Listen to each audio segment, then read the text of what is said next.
Shanghai సహకార సదస్సుకు హాజరైన మోదీ పుతిన్ కలిసి ప్రయాణించిన నేపథ్యంలో వారేం మాట్లాడుకున్నారు అనే దానిపై సర్వత్రా చర్చ.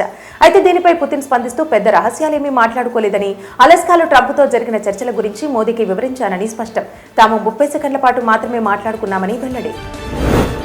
ప్రపంచ దేశాలపై సుంకాలు విధించేందుకు విరామాలు వస్తున్న నేపథ్యంలో సుప్రీంకోర్టును ఆశ్రయించిన ట్రంప్ యంత్రాంగం దిగుమతులపై సుంకాలు విధించే హక్కు ఉందని, ఈ కేసును అత్యవసరంగా విచారణ జరపాలని విజ్ఞప్తి.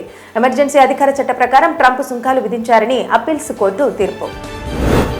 ప్రారంభించిన కొద్ది నిమిషాల్లోనే సముద్రంలో మునిగిపోయిన లగ్జరీ నౌక. ఉత్తర తుర్కియలో సముద్ర తీరంలో జరిగిన ఈ ఘటన దృశ్యాలు సోషల్ మీడియాలో వైరల్. $1 మిలియన్ నిర్మితమైన ఈ నౌకలో ప్రయాణించిన సిబ్బంది, ప్రయాణికులు నౌక మునగడంతో సముద్రంలోకి దూకినట్టు, సురక్షితంగా బయటపడ్డట్టు సమాచారం.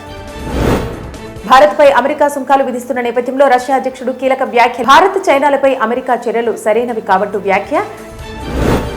యుద్ధరక్కసి కోరల్లో చిక్కుకున్న గాజా బాల్యం 2023 నుండి ఇప్పటి వరకు దాదాపు 21,000 మంది గాజా చిన్నారులు దివ్యాంగులైనట్టు ఐరాస కమిటీ వెల్లడి. 40,500 మంది యుద్ధ సంబంధిత గాయాల బారిన పడినట్టు స్పష్టం.